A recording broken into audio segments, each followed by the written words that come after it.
Hey, I'm Axel from HitFilm. Since the dawn of cinema, movies have been about fooling the audience, about creating the appearance of something that wasn't actually there. When we filmed Rebellion, we only had 3 Stormtrooper costumes to work with. So how did we make it look like we had so many? Not only am I going to show you, if you download the project file, you can do it yourself in just a few minutes in HitFilm. This effect starts when you are filming. You have to plan your shots with the end result in mind. What you do is basically film the scene multiple times with the actors in different locations each time. A key to this technique is the tripod. Making sure to lock off the camera so it is in the exact same position in each shot is what makes this shot easy to put together. So, we have 5 shots imported into our project. This first one has 3 troopers in the distance. This will be our background. Then these other shots, each of which has troopers in different locations, will get stacked on top, and we will use masks to control which parts of each shot are visible. Hopefully that sounds as easy as it actually is, so let's get started. Right-click on the first clip and select Make Composite Shot. Then add the second clip with the 2 door guards to the timeline. It hides the first clip, so we need to use a mask to reveal those first troopers again. For this clip, select the rectangular mask and drag it to select the area inside this door frame. Include the edge of the door frame in the mask, just to make sure that the edge of the mask doesn't overlap onto any of our troopers. Since the camera is locked off, the set is in the exact same place in every shot, so any mask edges that are placed on the set won't be visible. The edge of the mask will only be visible if it contacts the characters. For this mask, we want the area inside the mask to be removed and the outside area to be visible, so we will tick the invert box in the mask controls. And that finishes off that layer. Super quick and easy. Let's do another. Add our third clip, which introduces a new challenge. The troopers in this shot overlap onto the one in the other shot. So a rectangular mask won't work this time.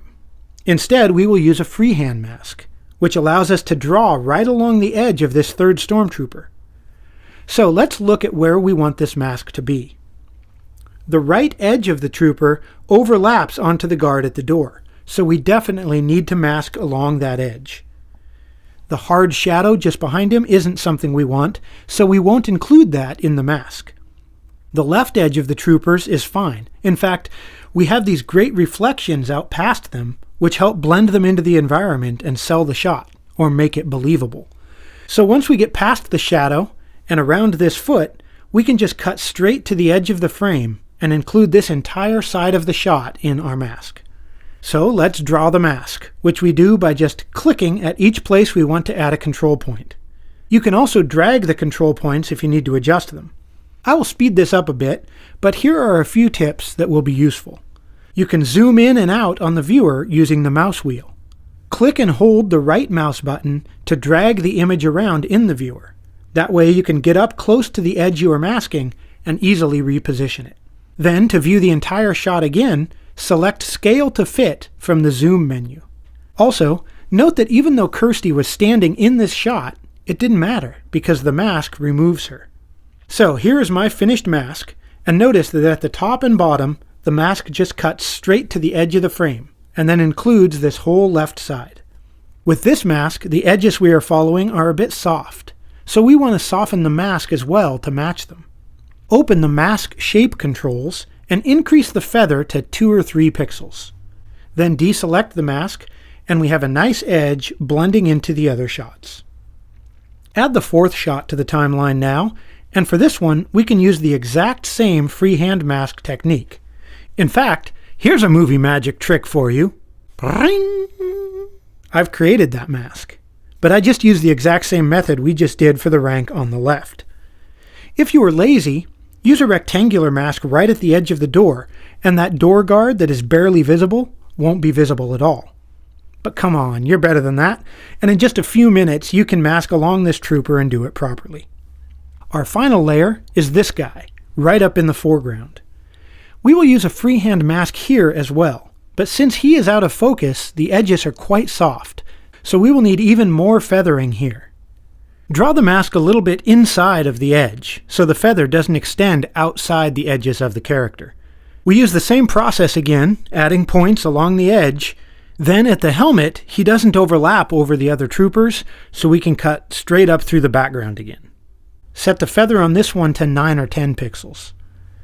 Now, with all our layers in place, let's view the final shot. Move the playhead to the first frame and click the RAM preview button here.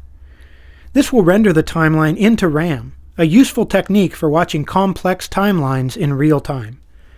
This timeline might play fine without it, but it is a useful tool to be familiar with as you work on other, more complex projects.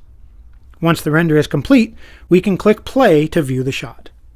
This kind of movie magic can be created quickly and easily in HitFilm, as we have just seen. There are heaps of other possibilities with HitFilm as well, so do look through the other tutorials on our YouTube channel, and thanks very much for watching.